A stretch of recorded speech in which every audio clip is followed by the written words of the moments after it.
Hola, soy Asier Basterrechea y os doy la bienvenida a esta nueva edición del podcast Pulso Exponencial, en el que hablaremos de escalabilidad, exponencialidad y startups exponenciales en buena compañía. ¡Vamos a por ello!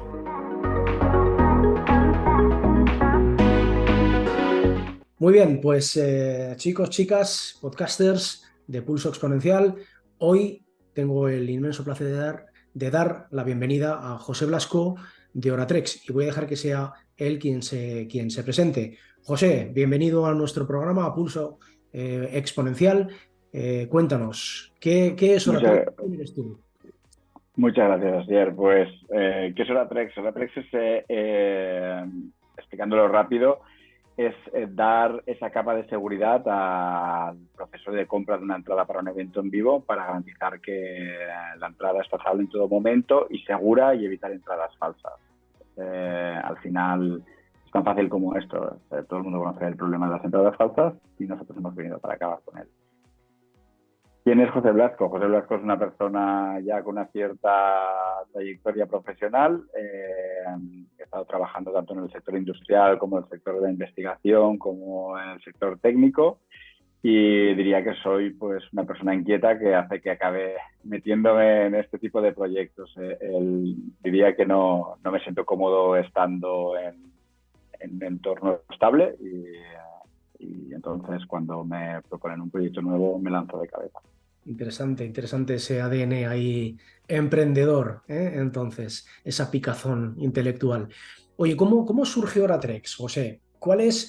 Siempre hay una ecuación esencial que es la que siempre insistimos en que toda startup y todo equipo emprendedor debe resolver satisfactoriamente para saber si realmente tiene en sus manos una potencial startup de éxito o no, que es problema, persona, solución. Esta es la ecuación, la tríada esencial que toda startup tiene que resolver para alcanzar como ese primer punto que llamamos el de Problem Solution Fit, el primero de los tres grandes pasos que una startup tiene que dar. ¿Cómo surge y cómo se resuelve esta ecuación esencial en la mente de José Blasco y del equipo de Oratrex? Pues realmente aquí debo referir más al equipo porque somos tres cofundadores, Patricia, Emilio y yo, que nos encontramos en el entorno de Demium. No sé si conocéis Demium, pero bueno, proponen unas jornadas que me parecieron espectaculares, que es un fin de semana en el que vas básicamente, si eres emprendedor, a hacer el friki, ¿no? A montar una empresa desde cero y hacer una especie de, bueno, aprender muchas cosas y pasarlo bien en un fin de semana. Patricia y Emilio estaban ya en Demium y ellos son muy aficionados a ir a festivales, conciertos, música y habían sufrido el problema de las entradas falsas. Al final es una experiencia personal suya y entonces ellos propusieron, ¿por qué no?, aprovechar el potencial de blockchain. Luego podemos hablar más en detalle de todo esto, la parte técnica, pero para dar una solución a este problema con el que se habían encontrado. Cuando yo llegué allí y me contaron el problema, yo conocía técnicamente bien la parte técnica, blockchain, etcétera, pero vi que, ostras, tenía todo el sentido del mundo, ¿no? Por fin había visto una aplicación de esa tecnología muy puesta en el mundo real. Y nada, fue un match. Empezamos a hablar, cada vez tuvo más sentido, empezamos a hablar con promotores de festivales, veían que tenía sentido, al final vimos que era un problema muy común y un problema que se estaba buscando solución, y a partir de ahí pues ha ido evolucionando mucho desde ese punto, pero la idea inicial sigue siendo la misma. Bueno, aquí hay este proceso que muchas veces se vive de una manera inconsciente o subconsciente por parte de muchos startuperos y tiene sus consecuencias el hecho de la identificación de ese problema y de esas personas. Muchas veces es fruto de algo que hemos experimentado y que sin transitarlo de una manera muy racional, sin analizarlo de una manera muy objetiva, básicamente surge en nuestra mente y a veces aflora como he tenido una idea de negocio. En el fondo hay todo un proceso detrás que es esa experiencia a la que uno se expone, ese problema, ese dolor que alguien experimenta y que poco a poco uno va barruntando en el subconsciente y al final viene con esa idea. Y aquí suele haber un problema, que es que surge una idea de un proceso que no está claramente aflorado en el consciente, y entonces nos lanzamos a rápidamente desarrollar algo, sobre todo si tenemos techis en el equipo, y a veces hay un mismatch entre eso que hemos desarrollado y el mercado real, porque todo eso fue fruto de esa cocción interna en nuestra mente. En vuestro caso, me da la sensación, por lo que has dicho, que supisteis tender puentes entre lo que vosotros habíais visto y experimentado como dolor en primera persona con después el mercado para que lo que desarrollaseis, ese mínimo producto viable, que ahora te voy a pedir que nos hables de él y cómo fue, tuviera sentido y tuviera encaje en el mercado, ¿cierto? Totalmente, totalmente. Ahí nosotros, siempre lo diré, tuvimos la suerte de, como comentaba, entrar en el programa de Demium, porque ahí sí que nos marcaron unas pautas muy claras, ¿no? Es decir, no te pongas a hacer nada hasta que no valides que esto tiene sentido. Y después yo creo que otra clave también fue que yo precisamente no era el más afectado por el problema. Entonces puse muy en duda cosas, ¿no? Es decir, vale, vosotros tenéis un problema, pero yo no lo he tenido, ¿por qué esto afecta a mucha gente? Es cuando empiezas a buscar números, noticias, ves, te das cuenta de que es un problema más habitual. Pero yo creo que la clave de definir que el problema tenía sentido como empresa, como modelo de negocio, como solventar un problema para mucha gente, fue cuando sí nos pusimos en contacto con la gente del sector, ¿no? Con los promotores. Ellos nos dieron muchas pautas, nos cambiaron totalmente el modelo de negocio inicial que teníamos, y eso fue desde muy pronto, lo cual nos ha hecho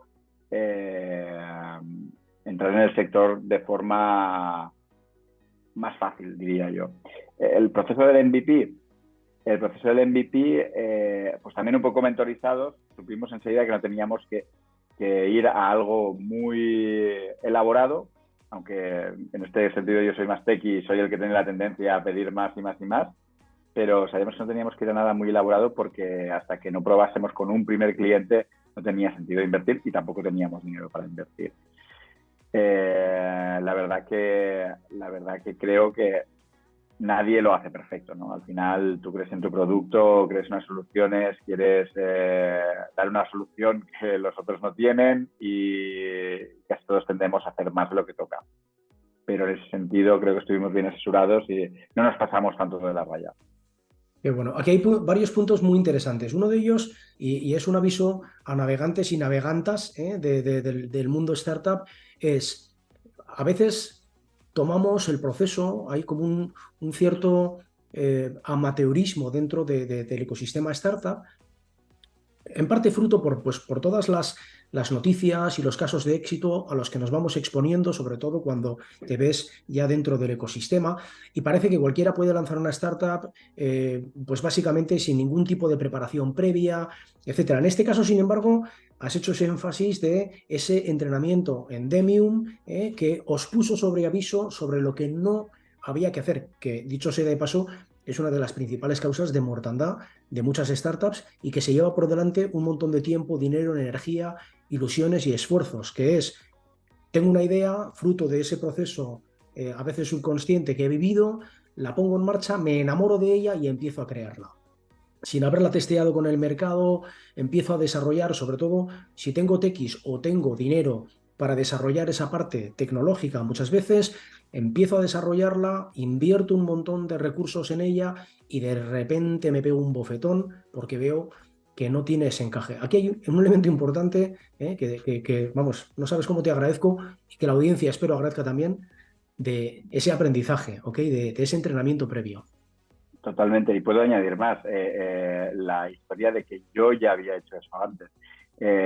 Y hecho eso antes me refiero a todo lo que estabas explicando. Tuve otra startup hace unos años que fracasó totalmente y fracasó precisamente por esto. Invertimos mucho dinero, creíamos que la idea era genial, hicimos un producto muy bueno que al final no cuajó en el mercado. No cuajó en el mercado y todo el dinero invertido lo perdimos. Pudimos recuperar algo, recuperar económicamente y mentalmente, porque es muy duro fracasar en algo en lo que trabajas mucho, inviertes muchas horas, más allá del dinero. Bueno, tengo que decir que al toro pasado, para mí eso, y ahora me lo tomo como una experiencia que me está ayudando mucho a no cometer estos nuevos errores, estos errores de nuevo en Oratrax. Y ahí recomendaría a todo el mundo en que hable mucho con la gente que ya ha pasado por eso. Sobre todo que hable de los fracasos, no de los éxitos, porque los éxitos son muy fáciles de coger y tentadores, pero los fracasos son difíciles de que alguien te los cuente y creo que es muy provechoso que alguien te lo diga de primera mano.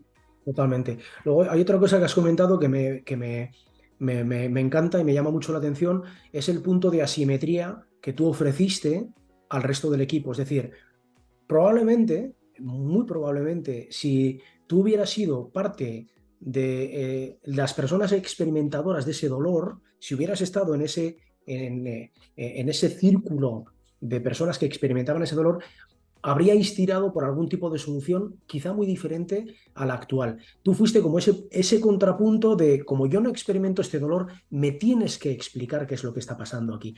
Me tienes que convencer que efectivamente este dolor existe, que efectivamente este dolor afecta a las personas de una manera determinada para que la solución que eventualmente extraigamos sea la correcta y cerrar así esa tríada, esa ecuación esencial, problema, persona, solución.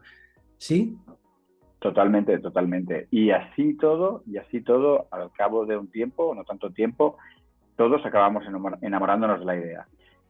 Y es el momento en el que ya necesitas otro actor de fuera que te ponga los pies en el suelo. Nosotros, la verdad es que tuvimos, no sé si suerte, no me gusta hablar tanto de la suerte porque al final supuso mucho esfuerzo, pero sí la suerte de que respondiese gente del sector que cuando les contamos la idea dijeron, tenéis una buena idea, tenéis una buena propuesta, pero cuidado que esto no funciona así, ¿no? Y entonces ahí cambiamos mucho nuestro modelo de negocio. Luego hablaremos del modelo de negocio, pero hay una cosa que es clave, ¿no? Que cuando nosotros planteábamos ser una plataforma de venta de entradas con este tipo de operativa, enseguida el sector nos dijo, no vais a poder competir con las plataformas de venta de entradas porque son empresas muy fuertes. Y cambiamos el modelo a no ser competidores, sino partners de esas plataformas de venta de entradas. Y así es lo que nos ha permitido entrar en el mercado. Qué bueno, qué bueno.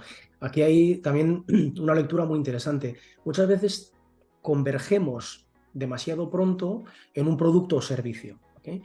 Y nosotros nos gusta trabajar con un enfoque de solución evolutiva, donde el primer punto de atención tiene que residir en la propuesta de valor. Es decir, supongamos que en el caso de Uber, su propuesta de valor no era desarrollar una plataforma que hiciera X, su propuesta de valor era llevar a las personas de un lugar a otro, tener, como reza en su propósito superior, un conductor privado para cada persona. ¿Okay? Y al principio, de hecho, su mínimo producto viable era un grupo de WhatsApp. A partir de ahí convergieron después, una vez que entendieron determinados elementos de problemas de las personas, cómo las experimentaban, fueron convergiendo a esa solución evolucionada, a ese producto o servicio. En vuestro caso, ¿cuál era la respuesta a la necesidad bajo una forma de propuesta de valor? Antes de evolucionar hacia lo que ahora es Oratrex y ahora nos contarás en detalle, ¿cuál fue esa propuesta de valor? En realidad, yo creo que, y de eso deben pecar muchas startups, no lo teníamos tan claro.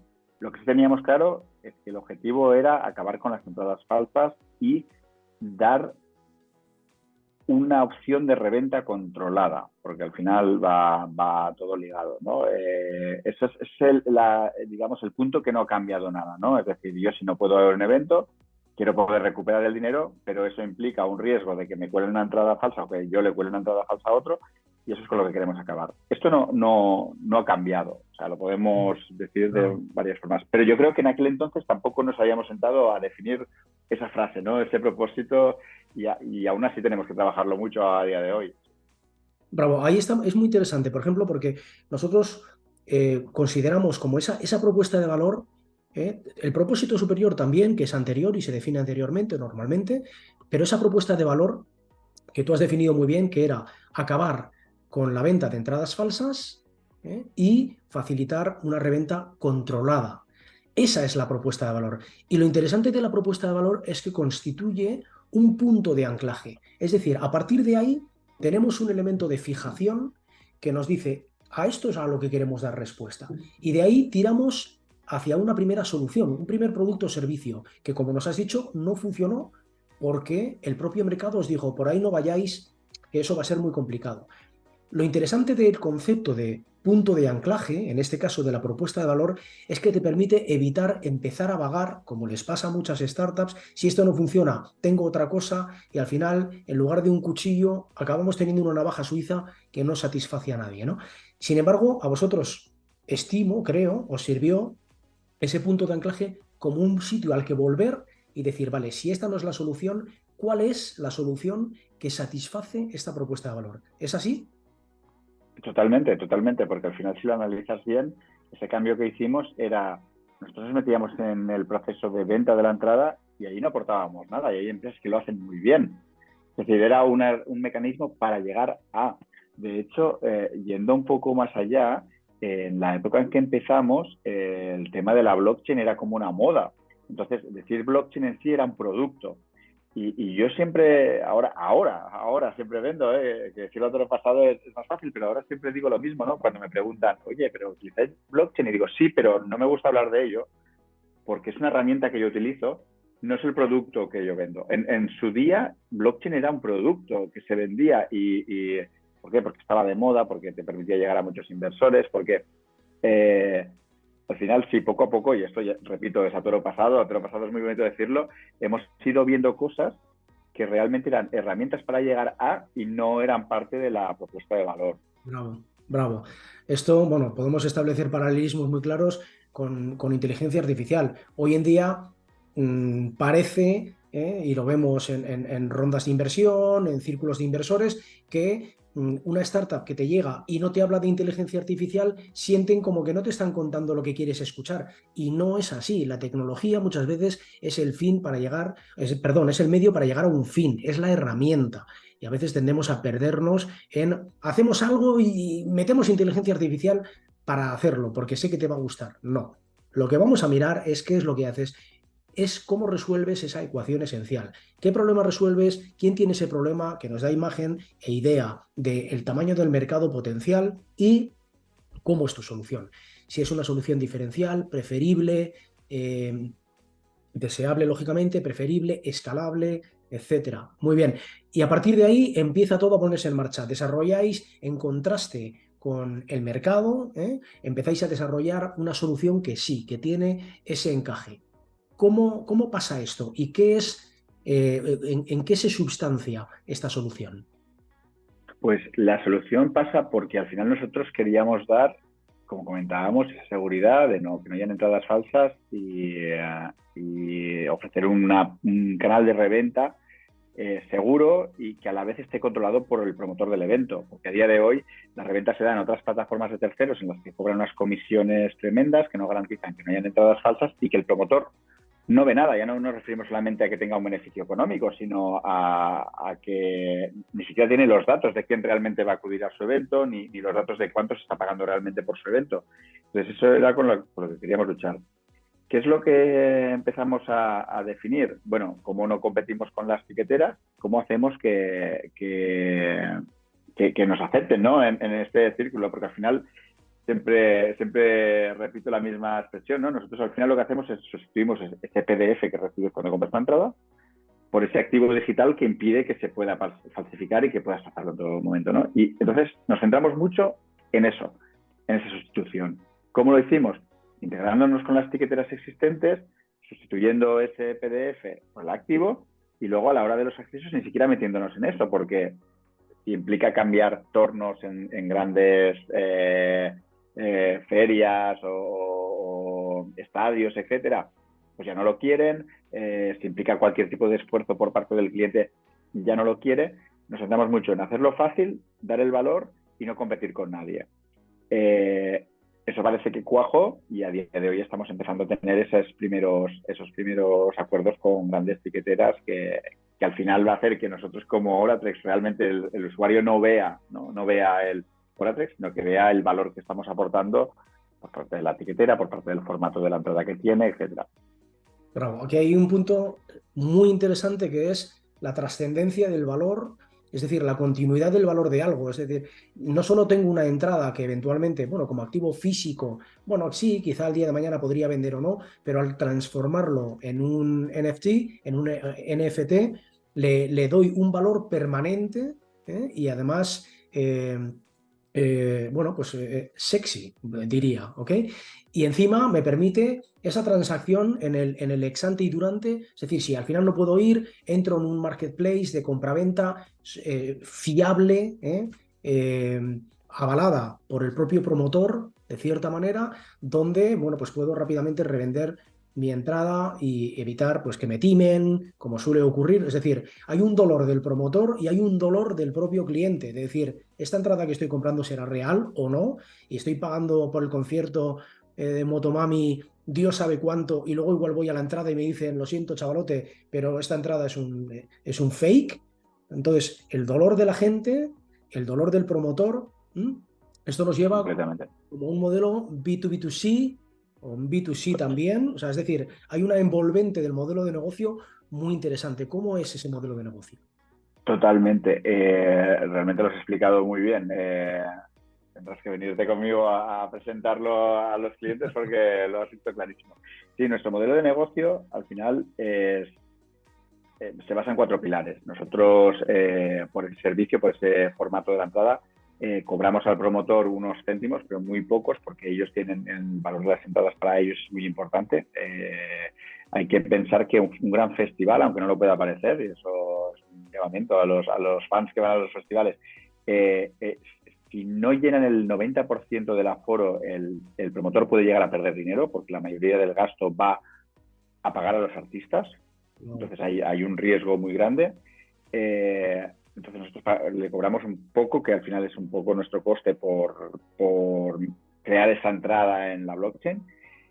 Y nosotros vamos a éxito con el promotor. Es decir, si hay una reventa y esa reventa implica un sobrecoste, sobre el sobreprecio, nosotros nos llevamos una comisión. Si hay un cambio de nombre y el promotor aplica un fee por ese cambio de nombre, nosotros nos llevamos una comisión. Y después surge un poco ya el inicio de esa navaja suiza de la que hablabas antes, ¿no? Que nos dimos cuenta que la entrada como NFT y como coleccionable empieza a tener un valor. Y Efectivamente. ahí vemos que esa reventa del coleccionable, siempre digo lo mismo, ¿no? Quien tenga la entrada del último partido de Messi con Argentina, pues seguramente tiene un tesoro o una entrada del Live Aid, ¿no? Donde estuvo Queen, o no siempre pasa, pero tiene un valor. Entonces nos dimos cuenta que la gente guarda sus entradas y que las entradas tienen 2 caras. Una por la que tú ves tu entrada, pero la otra está vacía. Y ahí nosotros lanzamos promociones hacia los usuarios sin entrar en problemas de protección de datos. ¿Por qué? Porque nosotros cambiamos la entrada, pero en ningún momento sabemos si eres rubio, moreno, chico, chica, de la edad. Simplemente sabemos que tú tienes X entradas de un cierto tipo, por tanto, si tienes 10 entradas de rock, es evidente que te gusta el rock y te vamos a lanzar promociones del tipo, oye, mira, hay un concierto de rock que te puede interesar, sin entrar en ningún tema de tomar datos de los usuarios. Y nosotros por esos impactos publicitarios también cobramos. Ese es un poco el modelo de negocio que tiene Oratrex, siempre respetando la privacidad del fan, que si nosotros ganamos dinero, el promotor gana dinero y que al final todo vaya ligado a la seguridad de esas entradas y de quién es el propietario. Brillante. Ahí veo, bueno, auguro futuros exitosos, ¿eh? Y presentes que ya lo están siendo. Hay, por ejemplo, un modelo de negocio multidimensional, ¿eh? Porque, lógicamente, en esa interacción con el promotor, que va a ir a volumen, oye, todo céntimo cuenta, al final es gran volumen. No solo es un volumen, en ese caso, de pocos céntimos de gran volumen, sino también todos esos datos que empezamos a tener. Un marketplace de reventas futuras de esos NFTs, donde lógicamente ya estamos metidos, somos el elemento que facilita la transacción de todos esos activos en el marketplace. Y además la vigencia vía pues esas publicidad, ese publi en esas entradas también. O sea que es interesante porque, recordemos al final, elementos básicos de un negocio es recurrencia, margen y número de clientes. Un negocio Si vende con margen, vende recurrentemente y tiene muchos clientes, al final es un negocio exitoso. Es un negocio rentable, repetible y potencialmente escalable, que es donde vamos a entrar ahora. Con lo cual ahí me da la sensación de que habéis cerrado o estáis cerrando muy bien esa envolvente del negocio con ciertas líneas que os permiten el margen, la recurrencia y el volumen de clientes. Auguro éxitos. ¿Cómo van a ser los próximos pasos? ¿Cómo va a ser esa escalabilidad del modelo? ¿Hacia dónde la lleváis? A ver, nosotros a día de hoy estamos en la fase de que tenemos que integrar las APIs de muchas tiqueteras, porque así cualquier promotor, independientemente de la tiquetera con la que trabaje, puede utilizar nuestra plataforma. ¿Cuál es el objetivo a medio plazo, diría? Conseguir que sea un estándar, que las entradas sean un estándar. ¿Por qué? Porque aunque sabemos que esto puede suponer que otros creen este tipo de entradas, a nosotros nos interesa, porque nos interesa el volumen, porque si las entradas están en wallets de los usuarios, de los fans, son wallets que son totalmente anónimas, no estamos incidiendo, siempre repito, en nada de protección de datos, de abusar de los datos personales del usuario, sí que va a haber mucha información sobre una cierta persona, que no sabemos nada de ella, tiene tantos activos que son de este tipo. Entonces podemos perfilar mucho más qué información le vamos a mostrar. Por eso nosotros ahora lo que nos interesa es que se generen muchas entradas en este formato, que la gente confíe en ellas y solicite más que se dé este formato. De hecho, el propio Ticketmaster está trabajando en lo mismo, con lo cual nos valida, ¿no?, que el formato es el adecuado. Y repito, que luego obviamente habrá una lucha, aparecerá la competencia, pero en cuanto a escalabilidad lo que queremos es que un objetivo razonable, aunque ambicioso, sería que se convirtiese en un estándar el formato que nosotros proponemos. Muy bien, así me gusta. Vale, aquí hay un elemento interesante. Una de las palancas de escalabilidad es normalmente y tácticas de growth hacking es el de viralidad. Y uno de los elementos es el de member gets member. Y aquí vosotros tenéis algo que es una palanca, un atributo de exponencialidad que utilizamos dentro de las startups exponenciales, que es el de la comunidad. Es un atributo espectacular que adecuadamente utilizado, digamos que deprime el sistema inmune de una persona, en sentido positivo en este caso, por supuesto, es decir, la hace más propensa a exponerse a nuestro producto o servicio cuando viene de alguien particularmente conocido o que comparte intereses, propósitos, valores con nosotros.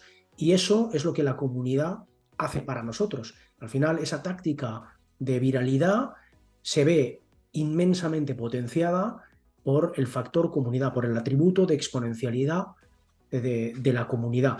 Y en este caso vosotros tenéis ahí una comunidad de fans que son comunidades diferentes, no sé si dispersas, pero lógicamente o sea, convergerlas hacia una comunidad Oratrex puede ser uno de los puntos esenciales de desarrollo. ¿Cómo lo ves? Totalmente, totalmente. Si bien es cierto que nuestro modelo es bastante más B2B, ¿no? Porque nosotros vamos a dar servicio a los promotores, nunca olvidamos que la esencia de Oratrex es dar la seguridad al fan. Entonces, vivimos para el fan, ¿no? Y esa tiene que ser nuestra comunidad. Nosotros lo que queremos es que el fan, en primer lugar, tenga una herramienta esa propiedad de la entrada sea una herramienta para poder decir, poco chulear, ¿no? De yo voy a este concierto, yo voy a este evento, voy a este partido de tenis, voy a este partido de fútbol. Entonces, queremos relacionarlo mucho con las redes sociales, que ellos mismos puedan, de alguna forma, decir, tengo la entrada, soy el propietario y eso me empodera como fan. Después también el que puedan, estamos trabajando, ¿no?, en crear como unos rankings de ser más fan que otros. Eso puede dar mucha... no es un objetivo de conseguir más clientes, porque al final nuestros clientes son los promotores, ¿no? Pero sí que es cierto que el saber que ese tipo de entradas te da un caché, Una forma de disfrutar como fan es más, también pretendemos utilizar esto para después dar ventas prioritarias cuando hay preventas en ciertos eventos que el sold out es inmediato. Esto lo que va a conseguir es, por un lado, que la gente se identifique con que una entrada no es un pain, porque a día de hoy tienes que pagarlo, obviamente habrá que pagarlo, pero sabes que lo pagas con mucha antelación, no sabes si cuando va a llegar el momento y no puedes ir vas a poder recuperar el dinero. Es un riesgo, es una inversión de riesgo, a veces se compran con un año de antelación y no sabes qué pasará al año. Cuando la puedes comprar en segunda oportunidad, no sabes si te van a cobrar la entrada falsa. Queremos que se olviden de todo esto y que sea un elemento de poder difundir que tú eres la persona fan de este artista que va a estar ahí y eres más fan que otro. En ese sentido, eso es lo que queremos trabajar en cuanto a comunidad. Me encanta. Y aquí veo líneas de trabajo que no las vamos a liberar aquí, ¿eh? Las veremos después luego en casa, ¿eh? Porque hay palancas potentísimas. Básicamente has mencionado lo que serían elementos de engagement de la propia comunidad y aquí, y luego comentamos en Petit Comité aparte. mm, Genial. Formas de poner esto al servicio de Oreatrex, porque aquí hay mucha potencia, aquí hay power, ¿eh? No, y si me lo permites también, otro consejo, nosotros tenemos mucho que aprender, pero mi consejo va por ahí. Siempre lo que hemos hecho ha sido escuchar mucho, porque hay mucha gente que sabe de muchas cosas y tú no puedes saber de todo. Entonces, siempre intentamos escuchar mucho de ese tipo de mentorías, colaboraciones, con todo tipo de asociaciones, formadores, etcétera, porque, bueno, ya sabes, Asier, que encantadísimos de hablar contigo y recibir cualquier consejo porque nos aportará muchísimo. Un placer. Para mí esto es un gustazo y ver una startup y gente con este potencial y este desarrollo que vais a tener es un gusto. Algún día seré yo vuestro principal fan, ¿eh? Y diré, yo estuve ahí. ¿Eh? Vale, vamos Tenemos. a ir cerrando el podcast y me gustaría, José, preguntarte si tuvieras que dar como una serie de bullet points mentales para las personas que nos escuchan, que están lanzando una startup o que ya tienen un MVP con tracción en el mercado y la están escalando, lo que tú consideres, aquello que dices, esto es un hito en mi camino. Si hubiera hecho esto o no hubiera hecho esto, las cosas habrían sido diferentes. ¿Cuáles son esos aprendizajes validados que te gustaría trasladar a nuestra gente? Pues el primero, creo que lo hemos comentado ya, es el no dar por hecho que tu idea es tan buena. No dar por hecho que tu idea es tan buena y rodearte de gente que sepa del sector en el que te mueves y aceptar la crítica negativa. Porque la crítica buena, oh, qué bien lo haces, ¿no? Puedes ir a tus padres, tu familia, a tus amigos, que te dirán todos que lo haces muy bien y eres muy listo y muy guapo, sirve de poco. Y a veces es muy fácil conseguir esto, pero lo mejor es irte a quien te va a decir, oye, planteate esto de otra forma, te ahorrará muchos pasos. Después a la hora de contratar, no te sé decir una varita mágica para hacerlo bien, pero a la hora de contratar hay que ser muy eficiente en el gasto, pero rodeate de equipo tuyo, que esté muy implicado en el equipo, porque a veces tendemos a subcontratar, que también nos ha funcionado muy bien, pero al final acabas trabajando con gente que no es tan parte del equipo, ¿no? Eso es una balanza que es difícil, es muy complicada, no tengo una varita mágica para esto, pero hay que plantearlo muy bien. Y después yo creo que diría que pensar en grande. O sea, a la vez, pensar en grande a la vez que ser estar muy pendiente del corto plazo, pero a la vez nunca olvidar el largo plazo. Porque va a haber gente que te fuerce a centrarte en el corto plazo y entonces no ves a dónde quieres llegar. Y hay gente que se centra mucho en el largo plazo y no ve la situación que tiene en cierto momento y la posición de fuerza o no de fuerza que tienes en cierto momento. Entonces, yo creo que esos son 3 puntos en los que hemos tenido más o menos conflictos y que hemos intentado ir solventando, pero me parecen importantes.